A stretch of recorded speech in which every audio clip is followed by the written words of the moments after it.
What is good, guys? It's Monster Champion. We're back today looking at a Madden 13 money game on the Xbox 360. Our opponent happens to be a fellow commentator, goes by the name of CookieBoy17.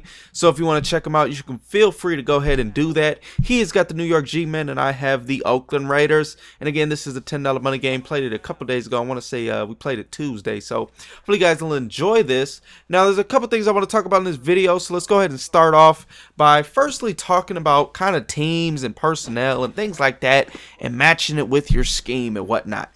And this is one thing a lot of guys don't like to do, which is why people will tend to create different schemes for different teams. And that's one route you can go. You can also tweak your scheme for a different team. For instance, I'm running the just read scheme, but for the Raiders, we're going to go more of a power run attack. We're not going to be passing quite as much as we would with, say, a different team with a better quarterback or something like that. So that's the adjustment we made. Now, we are still running that same San Francisco playbook and whatnot, but at the same time, we've made adjustments. Likewise, we have Marcel Reese in the game because he's a really good player for the Raiders. Whereas, most teams don't have a fullback that's, 90 speed, can catch, basically play any position on the field. So you have to take advantage of that and make sure you get those good players on other teams in. For instance, if you're using the Patriots, you want to make sure you got Gronk in at least, and you probably want in Hernandez as well. You definitely want to get both of those guys in on pretty much every single play, just because they're really good players. Likewise, on defense, you're going to want to do that, and et cetera, et cetera. You got to get the idea there. You want to have your playmakers in the game. And I would say you want to adjust your scheme more to the playmakers, more so than you want to adjust your depth chart to your scheme. And the only reason I say that is because you want to get your playmakers out there. You want to get those best guys out there. The reason for it is because they're going to tend to make plays. They're going to hold on to the ball. They're going to get the big hits. Those things just tend to happen for those players. And you kind of want to work around them. There are safeties that are really good, got real high hit power. And, a lot of guys will take them out because they're a little bit slower. Sometimes you just have to tweak your defenses, make sure they don't have to cover as much ground. And they could be a huge factor in helping out in your rushing defense and things like that. So that's just my quick tip there. Sometimes you do have to adjust the depth chart. Sometimes guys that are good won't be able to make it depending on what you're trying to do. But at the same time, try to find a workaround. Try to find a way to get those playmakers out there. And honestly, get the guys that you like. Because for the Raiders, I don't start any corners that are under 90 speed. But that's just my personal preference. I like Chekwa and AOA and those guys. I've used them in past games. Used them in franchises, used them all kind of times, and I've had good experience with those types of players. And there are a lot of those types of players in the game too. I want to mention that are players that you may not have the highest overall, may not have the highest ratings in certain categories, but they play well for you.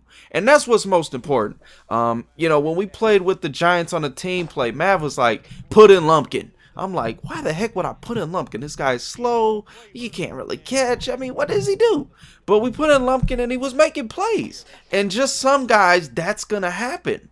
Some guys you will just have success with. So if you are struggling at one spot on the field where you're like, dang, I wish I had somebody better here, try out a couple of those guys on the depth chart. Because maybe that fifth string wide receiver whose ratings aren't that great might play very, very well for you at that spot, depending on the scenario. But that's just my quick advice. Definitely look for the sleepers and definitely try to adjust your scheme for your personnel to make sure that you get those real big time playmakers in there. Those 90 plus guys. There are certain guys I still don't like, maybe like a Jason Witten because he's so slow, but even him, he has a purpose. Running downs or short yardage situations, he can be a great target. He's going to hold on to the ball just about every single time. And you just have to take advantage of those types of players. And that's one thing, is just maximize your personnel as much as possible. You have to understand that if you're using Rodgers, you can make just about every single pass and he's going to get it right in the perfect window. Whereas if you use the Raiders and you're using Pryor, you got to kind of get the guys a little bit more open because he's not going to be able to fit it into that small little area that the ball is going to need to go to get the pass in there. So that is that. As you can see, we got a nice lead right here. I think Pryor went perfect passing this game. But again, it's a lot of check downs, a lot of short stuff. And there's nothing wrong with that. Depending on again, what type of team you're using, what type of scheme you're using, you know you can adjust your plays and your routes and the depths down the field and when you got to make the passes for your offense. And for this offense, I definitely try to get a lot more shorter yards, a lot more checkdowns, because I know Pryor can make those passes. And then another thing is, once you get a QB warmed up, he can start making those passes deeper down the field, which was the case in this game. And that actually ended up working out well for us and getting us the W. So hopefully you guys enjoyed this, and hopefully you guys got a little bit out of this commentary. Again, be sure to subscribe for more and leave a like if you enjoyed this video. Check out Cookie Boy's channel if you haven't, and let him know I sent you. Till the next time, guys, we gone.